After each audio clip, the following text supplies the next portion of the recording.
We thought it was just a forgotten room beneath an abandoned hospital, until we realized it didn't echo. It listens, it remembers, and every word you speak, it builds something out of you. The first thing Simon felt was the silence. Not the kind born from solitude or soundproof walls, but a heavier thing. A quiet that pressed against his eardrums, thick and strange, like a viscous fluid. The kind of silence that seemed intentional, like something was holding its breath. The van's engine died with a cough. Outside, the iron gate groaned shut behind them. Simon sat in the back seat with his duffel bag, watching the skeletal outline of the former St. Felicity Psychiatric Hospital loom against a pale, overcast sky. The building had been shut down in the late 80s after a fire destroyed the upper floors, and its remnants, cracked windows, blackened stone, tangled ivy, gave it the look of something partially exhumed from a grave. "You're sure this is the place?" he asked. Dr. Tilden Nguyen, the project's lead neuroscientist, turned from the passenger seat and nodded. Her eyes were tired but alert. "The coordinates line up.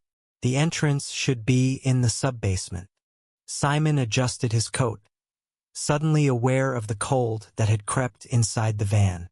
He felt out of place.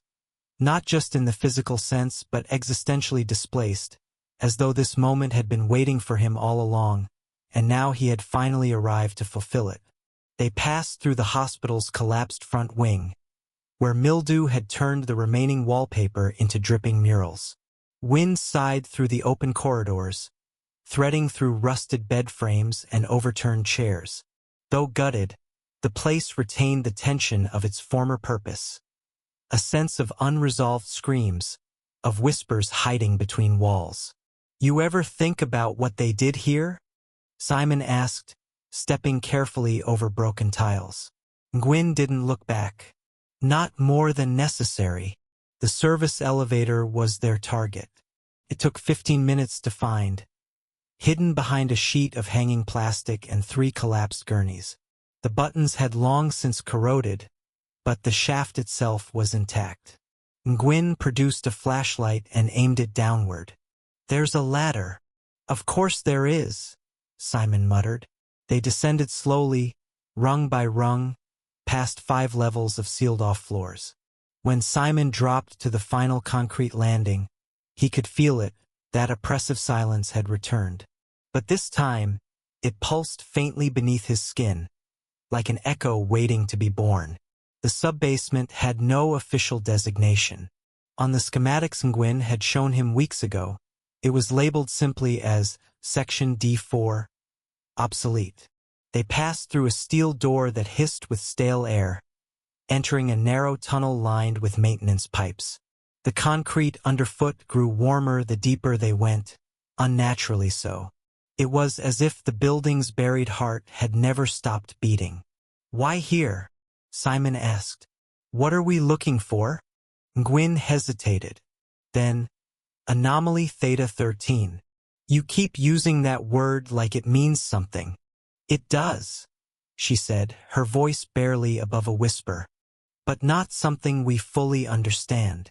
As they entered a circular chamber lit only by Simon's headlamp, the sound of their own footsteps began to warp. The echo didn't bounce back properly. It dragged, distorted, like it was moving through flesh instead of air. Nguyen touched a panel near the far wall. With a mechanical whine, a section of the wall receded, revealing a second chamber. This one was different. The walls were soft, not in appearance but in sound. When Simon stepped inside, his boot hit the floor with a muffled thwack, as if landing on something slightly wet. The walls glistened faintly beneath his light. Faint veins pulsed within them. He reached out, hesitated. The moment his gloved hand made contact, the surface twitched. "I thought this was a listening device," he said, pulling back. "A sound-based structure?" Nguyen's voice was flat. "It's a chamber grown from sound." Simon blinked. "What?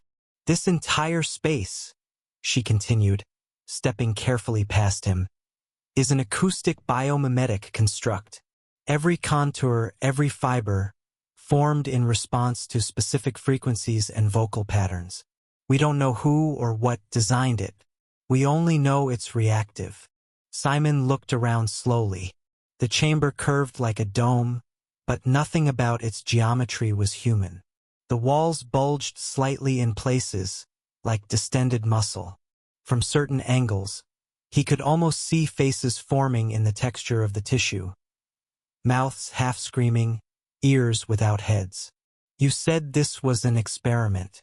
Whose? Nguyen didn't answer. Instead, she walked to the center of the chamber and knelt. From her satchel, she pulled a small device, circular, the size of a grapefruit, covered in chrome ridges. A moment later, she spoke into it. I conjure the breath of pattern. The device emitted a low hum, subsonic at first, then climbing in pitch. The chamber responded. The floor rippled. A distant moan reverberated through the air. Not mechanical, not human, but something that felt impossibly aware. The walls expanded slightly. One opened. Behind it was a corridor that hadn't existed seconds earlier. No seams, no hinges, just living tissue that had parted like a wound. Simon stared. The passage tilted downward. Its floor sloped like a throat designed to swallow. The walls were faintly bioluminescent now, casting sickly amber light across their path. Every few feet, they passed nodules embedded in the walls that pulsed in sync with an invisible rhythm, an organic metronome. Behind him, the entrance sealed with a soft, wet sigh. Simon swallowed. There's no going back, is there? Nguyen kept walking. There never was. The hallway tightened gradually. The air grew dense, humid. The farther they went, the more Simon noticed the strange acoustics of the space. How their footsteps produced not echoes, but responses. A dull thump of his boot would trigger a twitching in the wall. A sneeze elicited a long, whimpering hum from above. Once, when he cleared his throat, the corridor briefly shifted color, reddening like skin in embarrassment. Have you ever heard it speak? He asked. Nguyen didn't answer at first. Then, it doesn't speak in words. It speaks in resonance. Emotion. It mirrors you, and then it magnifies. Simon could feel his heartbeat in his ears. It wasn't fear exactly, at least not yet. It was anticipation, yes, but laced with a dreadful intimacy, like being watched from within. Eventually they reached a fork in the corridor. Two passages diverged, one lined with soft, hair-like filaments that vibrated as they approached, and the other darker, its walls smooth and wet, exhaling slow gusts of warm breath. Nguyen stopped. Her hand hovered between them, undecided. It's different, she said, eyes narrowing. This wasn't here last time. You've been inside? A few times. Never more than an hour. She glanced at the filaments. It changes depending on who enters. I told you it's listening. And it remembers. Simon stared down the left corridor. The air hummed with low-frequency oscillations that seemed tuned to his bones. He didn't like the feeling of recognition it stirred. Which way, then? Nguyen turned toward the darker passage. That one. No hesitation? I have reasons. Simon followed, but the unease gnawed at his gut. The corridor closed in tighter, now barely wider than his shoulders. As they moved, the walls breathed. Not metaphorically, the tissue inflated and contracted in slow, deliberate cycles. Each breath seemed synced with Simon's own, as though the corridor was mimicking his lungs. And then a sound. Not from them. A shuffle. A skitter. Something behind. Simon turned, flashlight trembling. The corridor behind them was empty, but not still. The wall quivered faintly, as if it had just swallowed something. Did you hear? Nguyen raised a hand. Don't speak unless necessary. You'll wake the choir. Simon blinked. What? but she had already moved on, ducking into a rounded atrium ahead. The space widened abruptly, domed like the inside of a massive skull. It was silent here, but in a way that hurt, a pressure behind the ears, an anticipation of sound. At the center of the room stood a monolithic structure, part bone, part metal, its surface etched with jagged glyphs. Audio equipment was fused to its base, grafted like implants. Nguyen moved toward it reverently. This is the heart. It's where we first recorded the sounds. What sounds? Nguyen's hand hovered above a console embedded in the structure. The echo of the original inhabitants. Simon's breath hitched. You mean people? No, she said, her voice low. Not quite. She activated the console. First only static, then a murmur. It rose, fragmenting into dozens of layered frequencies. Some were mechanical, others were human. A man's voice screaming backward, a child laughing underwater, a chorus of whispers that bled into a low, throbbing bass tone. Simon stepped back. The walls around them began to tremble, stretching like skin under pressure. And then came the voice. Welcome back. It wasn't Nguyen, and it wasn't a recording. The voice emerged from every direction at once, vibrating through the floor, echoing through his teeth. Simon staggered. What the hell? It's addressing you, Nguyen said calmly. It knows your vocal fingerprint now. You've been absorbed. Simon could barely form the words. What is this? Nguyen turned, her face grim. It's not a structure, not a machine. Not really. She touched the wall, pulsed in response. It's a recursive organism, grown from forgotten words, abandoned languages, the residue of screams, a chamber of voice and flesh and thought. And it's hungry. Simon stared. Hungry for what? Nguyen whispered. Continuity. The lights dimmed, or rather, the glow of the walls withdrew, like frightened eyes closing. Simon could hear it now clearly. Footsteps. From inside the walls. No rhythm. No logic. Just the erratic stutter of something trying to learn how to move. Nguyen stepped back from the console. It's beginning to manifest. Manifest what? Memory. Structure. Form. It has to build itself around something. The walls rippled, and from one side, a shape began to emerge. At first, just an outline, suggestive, human, but stretched wrong. A head without eyes. A chest that opened sideways. It wasn't a person. It was a reconstruction, a guess. And then it spoke. Simon's own voice. Simon, why did you leave me in the fire? He froze. He couldn't breathe. No, he whispered. The thing stepped forward, mimicking his gait perfectly. It grinned with his teeth. You watched me burn, Simon. I screamed your name, and you did nothing. Simon stumbled backward, eyes wide. That's not real. Nguyen stepped between them. It's not. It's a projection, a reflection of guilt, of unresolved trauma. This is how it infiltrates your mind.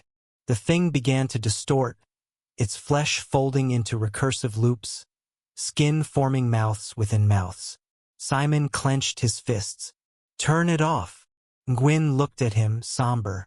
There is no off. There's only forward. The construct collapsed back into the wall, melting with a groan of layered moans. Silence again. But this time it was hollow. Simon's legs trembled. His voice came out broken. Why did it use that memory?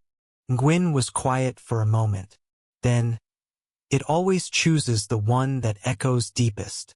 Simon looked at his hands. They felt foreign now. The walls began to open once more, leading downward. Deeper. Nguyen gestured toward it. You're in it now, she said. The next chamber waits. The corridor spiraled downward like a malformed cochlea. Organic, uneven, and alive with murmuring vibrations. The farther Simon descended, the more the geometry seemed to shift. Angles didn't behave as they should. Curves folded into themselves. Once, he looked over his shoulder and saw what should have been behind him now appearing ahead, as though the path were doubling back in impossible ways. The walls had changed. No longer smooth, they were now ridged with undulating layers of tissue, like vocal cords caught in mid-vibration. Every footstep he took sent subtle ripples through the surface, and the sounds bounced back not as echoes, but as variations. Each reflection warped slightly, deeper, breathier, more afraid. Simon reached a point where the tunnel constricted so tightly he had to turn sideways and edge through. The air was thick and tasted like old breath. From somewhere ahead, a voice called, "Simon," but it wasn't Nguyen. He froze. "Did you hear that?" he whispered. Nguyen's expression remained unreadable. "It's beginning to unspool you. The walls are interviewing your identity now." "What the hell does that mean?" "It's a phonetic unraveling. You'll hear things you've said, thought, or buried, and not always in your own voice." Simon didn't like the sound of that. They entered a chamber that was circular and wide, its ceiling lost in a ceilingless void. The only light came from thin, glowing strings that hung like vocal tendons from above. They vibrated silently at first, until Nguyen tapped one. A sound filled the room. It was not a note. It was a sentence, spoken all at once, in the voice of Simon's mother. "You never called after the accident." Simon staggered back. What the fuck was that? Nguyen didn't flinch. Memory, encoded in harmonic strands. This entire structure is a resonant archive. It remembers pain, especially the kind left unsaid. Simon felt the strands move around him. Each one he brushed whispered something. A childhood apology. A lie. A scream. His own name, begged in dozens of voices. It wasn't just remembering him. It was cataloging him. "I want out," he said suddenly. This is violating. This isn't research. This is psychological warfare."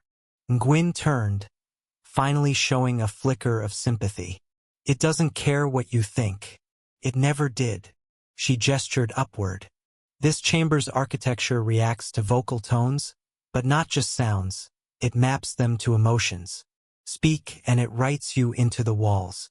Simon realized that the glowing chords were now mirroring his breathing. With every shallow exhale, they dimmed. With every gasp, they pulsed brighter. Nguyen moved toward the center and began humming. A low, steady note. Immediately, the chamber shifted. The floor rose in concentric rings, creating a staircase that spiraled down into a dark pit. Simon's skin crawled. "You knew how to do that." Nguyen didn't answer directly. "The chamber teaches, if you listen long enough." They descended into the dark, the cords vanishing behind them like nerves retracting. At the bottom of the stairwell was a door, if it could be called that. It was constructed entirely from mouths. Dozens of them, some whispering, some singing, a few gasping as though struggling to breathe. One mouth in the center was shut tightly, stitched with fine wire. Simon recoiled. "What is this?" Nguyen approached without hesitation. "The threshold of repetition." "That's poetic," he muttered. "No," she said. "It's literal. This door won't open unless it hears a voice it's already heard. One that's spoken pain." Simon took a step back. "You open it, then." Nguyen shook her head. "It knows me, but now it wants you." The stitched mouth quivered, waiting. Simon's voice came out dry. "I don't have anything to say." "You do," Nguyen said gently. "You've just never said it out loud." Simon stared at the mouths. They pulsed expectantly. Then, slowly, he stepped forward. He began. His throat caught. The mouths whispered in anticipation. He closed his eyes. I watched my brother die. In that fire. I didn't go back in. I said I was too late, but I wasn't. Silence. Then, the stitched mouth unzipped itself, wire unthreading like a metal worm. The door shuddered. "Come in, Simon." The mouths chorused in perfect unison, and the door opened. What lay beyond defied logic. A cathedral made of larynxes and tongues, arranged like columns, flanked a vast hall. The floor writhed with faint undulations, mimicking the airflow of breath. Sound, thousands of them, drifted through the air in layers. Laughter, screams, confessions, warnings, all overlapping, none intelligible.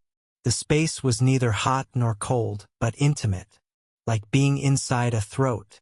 It vibrated with psychic pressure. Simon felt his heartbeat sync with the droning background hum. At the far end, a figure stood. No, floated. Suspended by thin cords that disappeared into the ceiling, the being looked vaguely human, but its skin was translucent. Beneath it, waves of sound pulsed visibly through its veins. His face was a blank plane. No eyes, no mouth, only a circular diaphragm where the face should be. Nguyen approached the edge of the platform. "That is the archivist," she whispered. "It is the keeper of the deepest echoes." The first voice, the mother of mimicry. Simon could only stare. The archivist turned its head, and then it began to speak, but not in any voice Simon recognized. It spoke in every voice he had ever known. His mother, his father, teachers, lovers, friends, his brother, all speaking at once, all saying the same thing. "You've arrived at the wound. You are its tongue now." Simon clutched his ears. "Make it stop." Nguyen didn't move. The archivist raised one elongated hand, pressing its palm to Simon's chest, not touching, but vibrating through. And suddenly Simon was remembering everything. Not just his life, but his sound print. Every word he had ever spoken was unfolding inside his brain. Whispers he didn't know he'd muttered. Lies he'd told under his breath. Desperate prayers in hospital waiting rooms. All of it was louder now than his own thoughts. And he understood. The chamber was archiving him, turning him into an entry. One more voice among the living walls. Nguyen placed a hand on his shoulder. "You can leave," she said softly. "But it will never forget you. You've become part of the echo."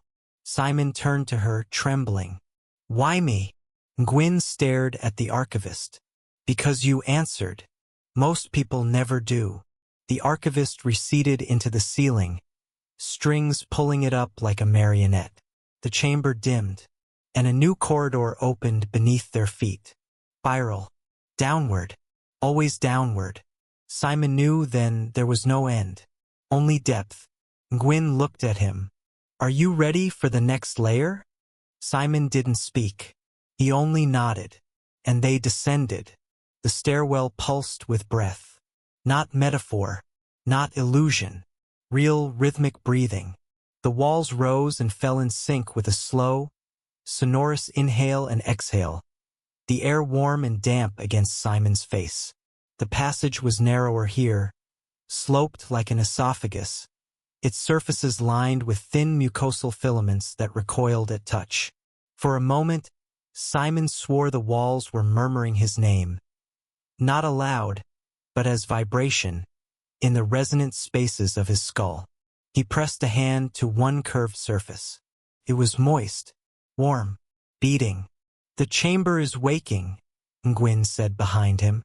"We're entering the pulmonary passage. It draws in the sound and exhales new architecture." Simon turned to her, voice brittle. "You say that like it's normal. It's normal here." They reached the bottom. The floor beneath them was a membrane. Taut, veined, and faintly translucent. Simon hesitated before stepping forward, feeling the tension of it beneath his boots. It flexed but held.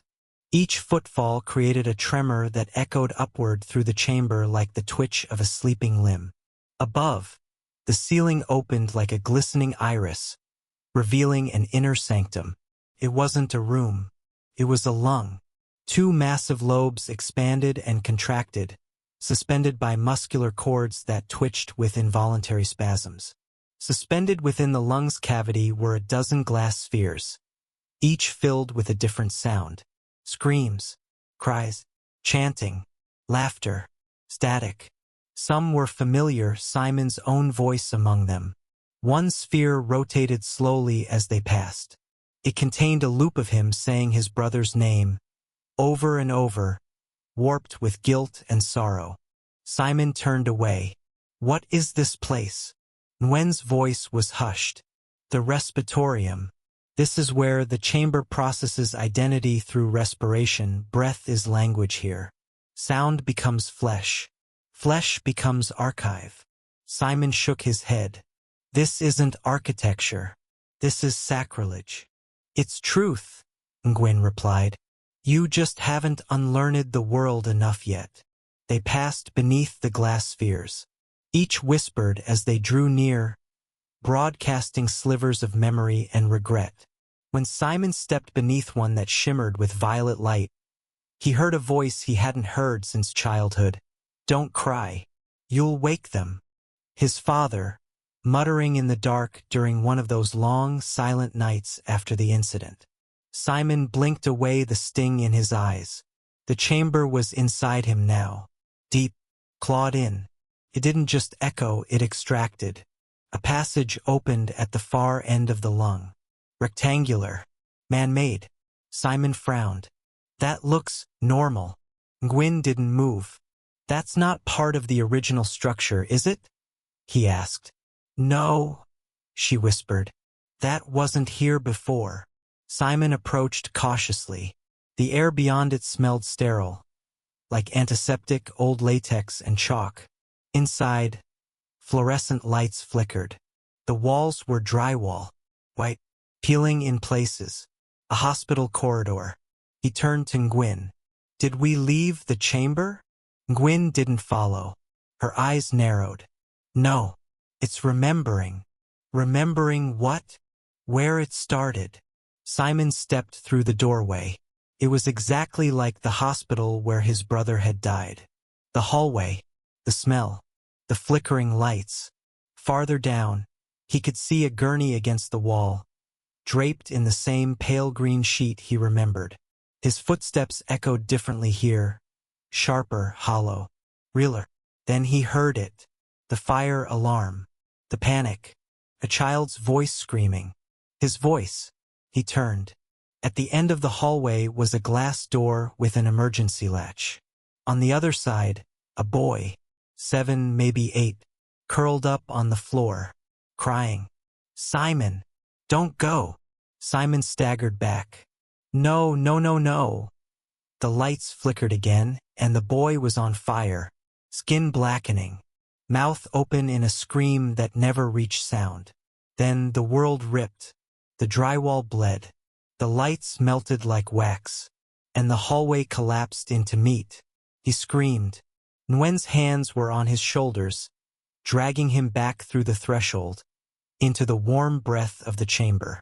He gasped like a drowning man. The hospital was gone. The rectangular door was gone. All that remained was the chamber's pulsing lung, sighing like it had just eaten something familiar. Nguyen's voice cut through the thrum. It does that sometimes. Simon coughed. It what? Recreates significant trauma, lures you inward, feeds on the acoustic signature of truth. You gave it a memory. It made it flesh. Simon stared at her. This thing is a predator. It's a mirror, she said. But it's grown hungry. Too much truth, not enough silence. The early researchers didn't understand. They kept talking. Simon shook. What happened to them? Nguyen didn't answer. She didn't have to. They walked. This new corridor had no defined shape. Its walls were unfinished, open tendons, exposed nodes twitching with sensitivity. The sound of their footsteps now produced visible growths from the walls, lumps of semi-formed mouths, eyes, even hands. Each step a reaction. Each sound a mutation. "We're in the chamber's growth phase now," Nguyen explained. "It's replicating forms based on residual sound. We must speak carefully from now on." Simon eyed a nearby lump of tissue that bore the vague impression of his own face, mouth slightly agape. "Jesus Christ!" Nguyen glanced at him sharply. The wall immediately shivered, and a low moan echoed back, "Jesus Christ!" His own voice. The wall split open, revealing another corridor. Simon stepped back. "I didn't mean to." "You named a path," Nguyen said, "and the chamber obeyed." He looked at her. "Where does it go?" Nguyen's voice dropped. "To the chapel of misnomers." Simon didn't want to know what that meant. But the corridor was opening. And now they had no choice. The chapel was unlike any space before. It was vast, lined with altars built from coiled vocal cords, piled high with broken tape recorders, melted dictaphones, severed tongues encased in resin. The walls were lined with frames, but instead of paintings, each displayed a sentence, etched in pulsating flesh. "I didn't know she could hear me. They told me it was just static." He never spoke again after the first echo. Simon felt like he was trespassing in a reliquary of shame. Nguyen knelt at the center altar. Her voice was reverent. "This is where the chamber remembers the lost names.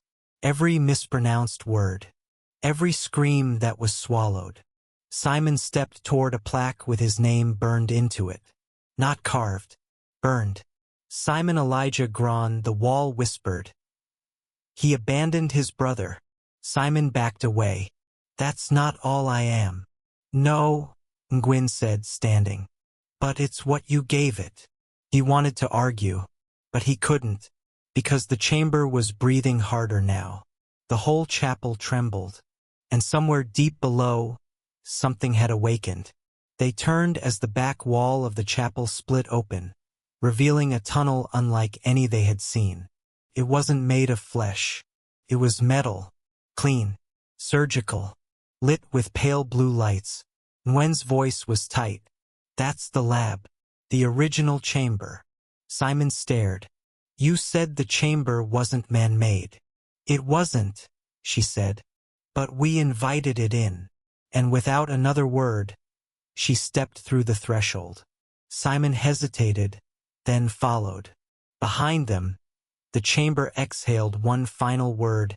"Continue." The moment Simon crossed the threshold, the air changed. Gone was the humid breath, the organic thrum of flesh against flesh. This space was cold, clean in a way that felt hostile. The walls were steel, though scratched and discolored, as if something had once scraped at them, trying to reshape them into something more pliable. They walked a narrow hallway, sterile and symmetrical, lined with dim overhead strips that flickered faintly. The buzzing of fluorescent tubes replaced the rhythmic breathing Simon had grown accustomed to. Still, the silence was not absolute.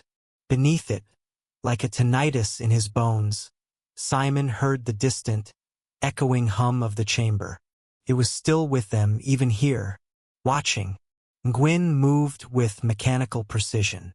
"This facility was built in 1973, she said. "Originally an acoustic research lab. Back then, they believed sound could be used for non-lethal weaponry, riot control, psychological warfare." Simon eyed a black smear along the wall. It looked like charred tissue. "What happened?" "They discovered something older than their research, buried beneath the foundation. The initial test chamber was built directly over it. That's when it began to respond." Simon's jaw clenched. "You mean they woke it up?" Nguyen nodded. "And it never really went back to sleep. They entered a control room walled with analog equipment, reel-to-reel tape machines, frequency oscillators, banks of dusty switches and monitors. Most of it was in disrepair, but some machines still blinked faintly with dying power. The centerpiece was a massive cylindrical pod in the center of the room, its surface covered in a grid of microphones and speakers. The pod pulsed faintly, organic movement, barely perceptible under the metal shell. Simon stepped closer. "Is that it?" "One of the first attempts to contain the anomaly," Nguyen replied. "They called it the echo site." Inside the pod, something stirred. Simon leaned in. The curved glass was fogged from within. Then a face pressed against it, sudden, smeared. His own face, distorted, eyes wide with silent screaming. He stumbled back.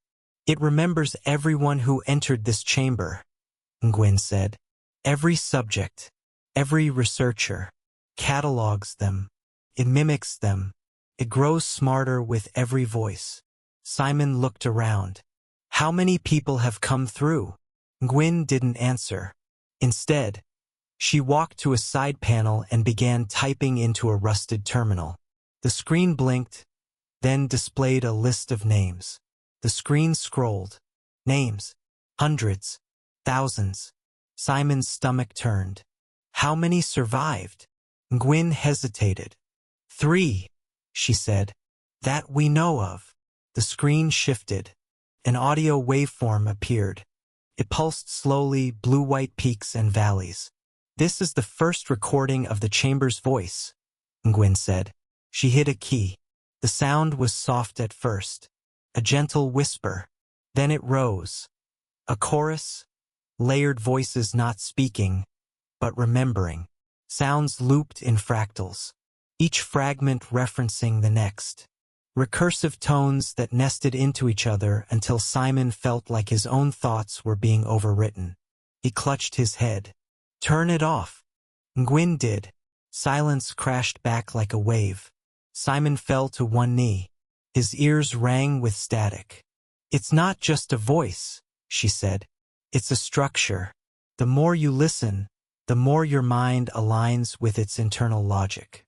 Its own architecture." "You're telling me sound can infect thought?" "No," Nguyen said.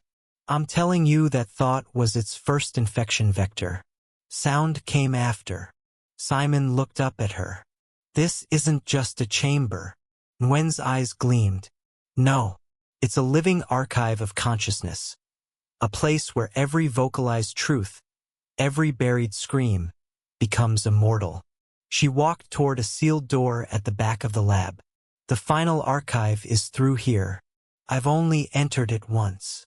Simon hesitated. "What's in there?" She looked at him, and for the first time, there was something close to fear in her expression. "Everything." The door hissed open, revealing a corridor unlike the others. No walls, just rows, suspended veils of membranous sheets, stretching into infinity, each one inscribed with vocal signatures. Simon could see lines of vibration etched into the surface like seismic readings. Some throbbed, others were still. They walked between the sheets. Each one pulsed faintly when Simon passed, as if reacting to his presence. "They're alive," he whispered. Nguyen nodded. "Each one holds a voice, not a recording, but a living echo, conscious, still forming, still listening." Simon approached one, drawn by a familiar resonance. He reached out. The sheet responded. A mouth formed from the center. It opened and whispered, "Simon, you never came back for me." His brother's voice again.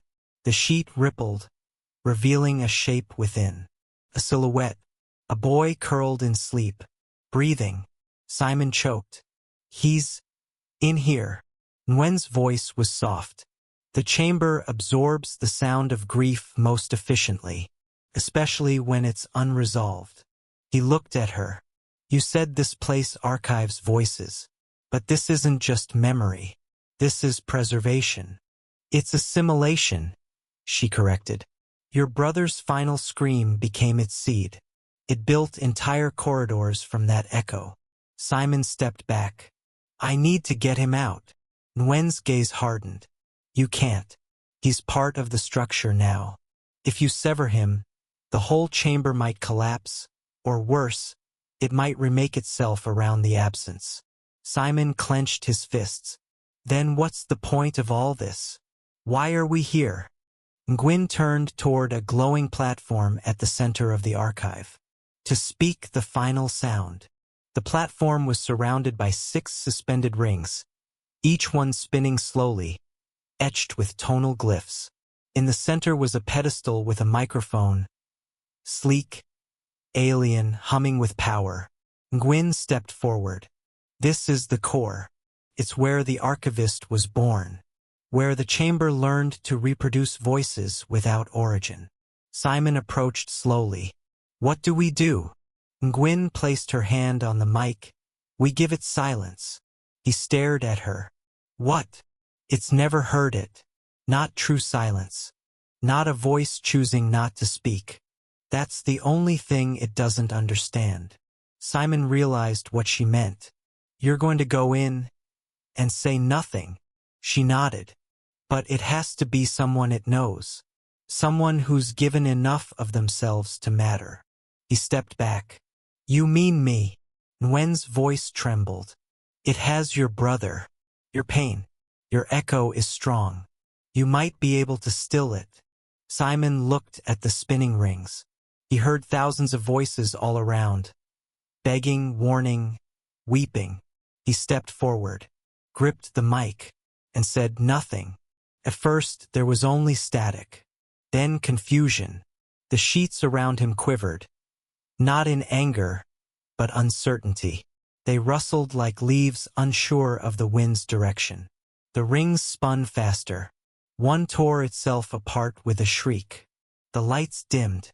And then, something profound happened. For the first time since entering the chamber, there was no sound. Not breath. Not walls. Not echoes.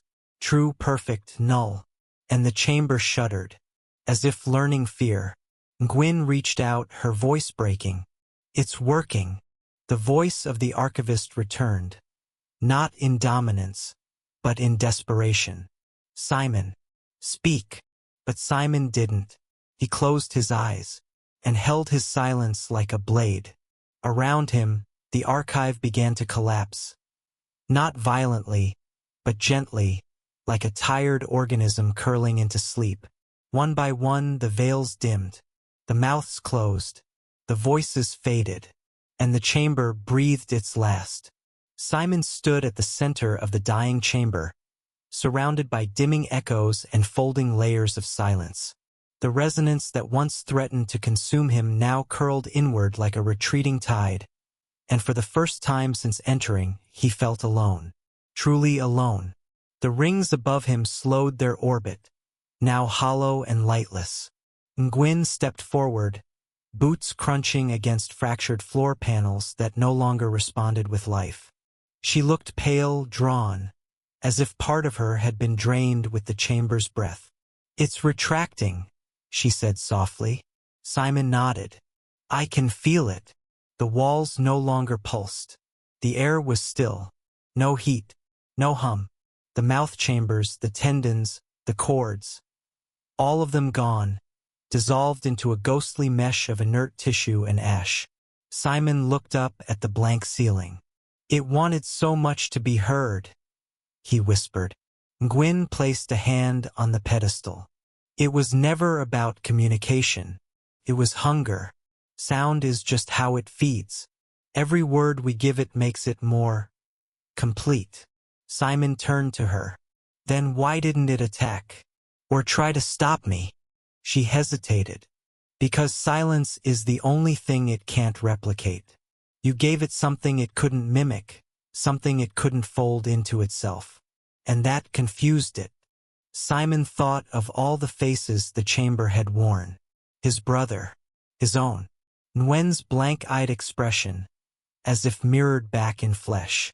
Is it over? He asked. Nguyen looked toward the rows of still-hanging veils, their once pulsing skins now flat and quiet. No, she said. It's dormant. Not dead. They exited the archive in a silence so profound that even their footsteps refused to echo. The chamber seemed to have released its hold on the world, shrinking back into the seams of reality like a dream fading in sunlight. Simon felt lighter, emptied, but not in a bad way, more like unburdened. The corridors that had once pulsed with breath and memory were now motionless, dry. Flesh no longer coated the walls, just crumbled insulation, rusted panels, and exposed wiring. They reached the elevator shaft. The ladder was still intact, somehow spared the transformation. Nguyen gestured to it. "We climb." Simon didn't argue. They ascended in silence, rung by rung, the shaft lit only by the faint flicker of Nguyen's flashlight. At each floor, the building seemed more normal. Forgotten, decayed, yes, but no longer possessed. By the time they reached the ground level, Simon felt like he had returned from orbit. Outside, the wind had picked up. The hospital ruins creaked under gray skies. The gate was still closed, the van still waiting. But everything felt different, less hostile. Simon turned back toward the building. "Do you think it'll ever come back?" Nguyen shrugged. "That depends." "On what?" She looked at him. "On whether anyone speaks into it again." They stood in silence for a long moment. Then Simon asked, "What happens now?" Nguyen gave a weary smile. "We leave. We say nothing. We burn our notes. We unlearn what we saw. And if someone finds it again?" Her smile faded. "They won't understand it in time." They drove in silence. Halfway down the mountain, Simon finally spoke. "You said only 3 survived. You and me. Who was the third?" Nguyen kept her eyes on the road. "My daughter," she said. Simon blinked. "She was part of this?" Nguyen nodded. "She was the first to hear it mimic her lullaby, the first to echo. We got her out, but she never spoke again." Simon's throat tightened. "I'm sorry. She taught me something, though," Nguyen said. "That silence can be an act of rebellion, a refusal to be consumed." Simon stared out the window, the forest rolling past. He thought of the veils, the mouths, the lies he'd told himself. Then he closed his eyes and said nothing. 3 weeks later. Location: St. Felicity demolition site. Time: 3:03 a.m. A pair of men in orange safety vests stood at the edge of a sinkhole, floodlights casting long shadows over the shattered concrete. "We were clearing the foundation," one said, scratching his beard. "Then the machine hit something." The other man knelt at the hole's edge. Bits of rebar twisted upward like bone. A hollow shaft had been exposed beneath, descending far deeper than the blueprints suggested. He leaned forward. Far below, faintly, he heard something. A sound. Not mechanical. Not wind. A voice. "I remember you." The man blinked. "What did you say?" the bearded worker asked. He stood. "Nothing," he replied, and said no more. 11 months later. Facility Alpha 13. Underground acoustic laboratory status. Unauthorized reactivation. The lights buzzed back on for the first time in almost a year. Not all of them, just enough to make someone think the place had been properly reconnected. A rusted breaker flipped by a gloved hand. A pair of boots stepped into the dim corridor, followed by another. A man and a woman, both in black, carrying portable recording rigs and compact excavation tools. "This is the site?" one asked, glancing at the concrete wall now patched with scar tissue. The woman nodded. "Everything we found points here." The theta frequency traces were consistent, even after the collapse. The man raised an eyebrow. "You believe the rumors?" "I believe in sound," she said. "And something down here never stopped listening." Below the main corridor, layers of debris had shifted. Cement and steel had folded inward, but certain shapes remained intact. Chambers the demolition crews never discovered. In the dark, they reactivated their headlamps. The passage reopened with a groan that sounded like lungs wheezing back to life. They didn't flinch. Instead, they placed a small recording orb on the floor. It blinked red. "Sound check," the woman said. The man clapped once. The echo came back, distorted. A moment later, it whispered, "Hello again." Elsewhere, across the country, Simon Grand sat alone in a bare apartment. No books, no electronics, no phone, just a chair, a window, and silence. He had lived this way since returning. No one heard from him. No one visited. Nguyen had called once, from an untraceable line. "Are you staying quiet?" she had asked. He said yes. He still hadn't spoken since. But tonight he felt it. A pressure in the air. A phantom vibration through the floorboards. As though a ripple had passed through the world, an old frequency reactivated. He got up, opened the closet, pulled out the duffel he had promised never to touch again, and began walking. Nguyen was already there when he arrived. She stood at the edge of the crater behind what had once been St. Felicity. "Someone's re-entered," she said. "We picked up activity at 3-3. Same as last year." Simon nodded. "They didn't understand," he murmured. "No one ever does." They climbed down. The main passage had reformed. This time it bore new textures. Strips of woven skin formed text, like scripture etched in ligament. The words moved as they passed, reading themselves aloud in faint whispers. Simon paused at one such passage. "In silence we shape the scream. In breath we forge the wall." He looked at Nguyen. "It's writing theology now. It always was." As they moved deeper, the air warmed again. The walls pulsed. The flesh returned. But it was different. The chamber was no longer mimicking trauma. It was replicating architecture, pillars of muscle, chandeliers of nerve endings, staircases of carved tongues. More than alive, designed. And Simon began to feel it. The weight of it. The pressure of every voice trying to escape, not as sound but as form. They reached a new rotunda. At the center stood the two intruders. But they were no longer standing.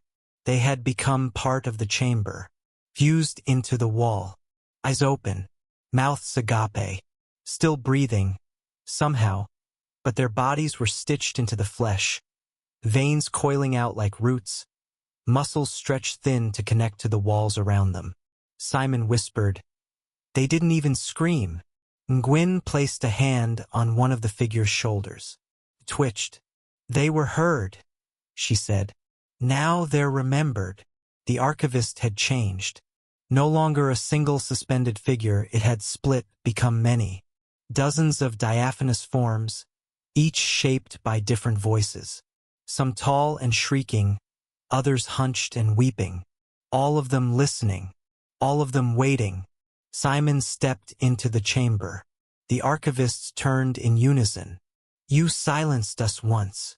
Their collective voice echoed like choir and static. "But silence too is a language." Simon stood firm. "I came to warn you." The ceiling shifted. The floor trembled. "You brought your voice." "I brought my choice," he said. And with that he reached into his coat. Nguyen stepped back, uncertain. Simon held a small, black orb, the reverse of a microphone. A silencer. Nguyen's eyes widened. "You finished it?" "I built it from not speaking. A machine that absorbs intent, not sound. It only activates when you mean not to be heard." He activated it. The archivists recoiled. The chamber buckled. Walls split not from rupture, but from refusal. The very air grew still. The screams died unborn. The mouths froze. The breathing halted. And Simon stepped forward, holding the orb. The silencer expanded its field. One by one, the archivists blinked out. Not shattered, not destroyed, but inactivated like a thought deliberately forgotten. Nguyen watched in awe. "You're not fighting it," she whispered. "You're unremembering it." Simon looked at the central spire, once the core of resonance. I'm reminding it what it meant to be quiet. The chamber began to collapse, not destructively, but as choice. Each corridor folded into flatness. Each vein unspooled into silence. Each echo turned inward and fell still. Simon felt himself fading with it. Nguyen reached for him. Wait. Don't let it take you. Simon looked at her with peace. It's not taking me. I'm becoming the thing I refuse to be. A wall. But one that doesn't echo. One that absorbs. He smiled. Let me be the silence it can never speak. And then he was gone. Not consumed. Not erased. Just still. 3 days later, remote recording analysis facility, a technician placed a cassette into a dated machine. It had been recovered from the ruins of the St. Felicity crater. Unlabeled. Untimed. He hit play. Static. Then a whisper. There is no echo without a voice. The machine exploded into flame. The chamber should have died with Simon. That was what Nguyen told herself as she walked alone through the ashes of what remained. The site had collapsed inward, an enormous sinkhole sealed with reinforced steel and polymer foam. No known entrances, no resonance detected, no activity. But she knew better. Silence was never absence. It was concentration, the stillness before a scream, the inhalation before a word. And now, after weeks of stillness, she felt it again. The pressure. Something beneath was beginning to breathe once more. She had resisted returning. For weeks, she stayed away, convincing herself the work was over. She wrote field reports, signed off closure documents, even burned her lab notebooks. But the dreams didn't stop. She heard Simon in them, his voice not crying out, but whispering calmly from the other side of silence. Sometimes she would awaken with the taste of static in her mouth. Once, her own voice recorded over in sleep, repeating a single phrase. He is not an echo. He is the wall. So she came back, not to reactivate, not to investigate, but to listen. One last time. The edge of the crater had changed. Though sealed from above, faint ridges of displaced earth now traced impossible curves around the rim, like crop circles made of pressure and breath. Nguyen approached cautiously, placing a seismic dish on the dirt and plugging in a frequency scanner. First, nothing. Then, a heartbeat. Faint. Rhythmic. But it wasn't coming from below. It was inside her. She touched her sternum, felt the vibration. Her chest hummed with a frequency she hadn't spoken, a voice she hadn't summoned. Simon. She fell to her knees, pressing the dish harder into the earth. The scanner whined. One of the needles twitched. Then it translated. A low, sibilant phrase, garbled but coherent. I became still so it could not follow. Nguyen whispered, Simon. Another pulse. Louder now. The dish cracked. Then, it made me the wall. Can scream at me forever. But it cannot get out. She wept. For everything they'd lost. For what he had become. For the sound of a man who had silenced a god by becoming its room. But the peace would not last. 2 days later, in a lab in Belarus, a sound engineer uploaded a batch of corrupted acoustic samples pulled from deep-sea exploration tapes. Within them was a 3-second clip no one remembered recording. The waveform was jagged, recursive, pulsing in sets of 3. It began to play, and everyone in the room went quiet. One technician vomited blood. Another tore off his own earlobes. One simply began screaming Simon's name over and over. They shut down the servers. Too late. The voice was already in transit. Across continents, unmarked servers received automatic replication commands. File folders labeled with sequences resembling vocal frequencies, not text, appeared in encrypted networks. Some began playing back on loop. First, it was just low hums. Then reversed speech. Then full-on choruses of voices, layered so densely no individual words could be heard. One phrase surfaced frequently, however, decoded from the background modulation. Silence is the final resonance. Researchers called it a hoax, until they started hearing it outside their headphones, until they started speaking in their sleep, until their walls began to whisper back. Nguyen knew what was happening. The chamber hadn't been destroyed. It had been distributed. Simon had become the wall, but the wall had echoes, and those echoes wanted out. Not as monsters, not as architecture, as language. Each recording, each frequency leak, each whispered memory, they were probe calls trying to rebuild the chamber everywhere, bit by vocalized bit.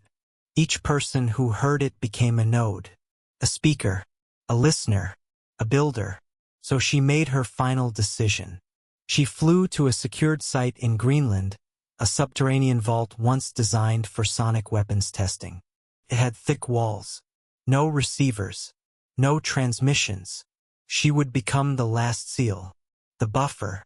Nguyen walked alone into the vault's core, placed a cassette recorder on the floor, and pressed record.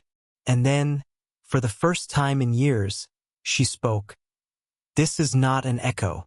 This is the final sound. And then she screamed. Her scream was not horror, not panic. It was resolution, contained no words, only intention. The recorder shook, and then the room collapsed inward, not physically, but acoustically, folding sound into silence like a dying star. And the signal stopped. Present-day remote listening post. Antarctica, a new recruit sat hunched over an old terminal, reviewing static bands. Most were dead frequencies. One caught her eye. The screen flashed. Echo chamber of flesh, index resonance. Null, she frowned. No signal. She toggled the dial, and heard something strange. Not sound, not voice, but nothing. And for the first time in decades, the system printed a log. True silence achieved. Echo denied. No voices remain. Far below the ice, in caverns no map marks, something sleeps. Not forgotten, not erased, but still, contained in the architecture of sacrifice, where no word is spoken, where no scream returns, where the only sound left is none.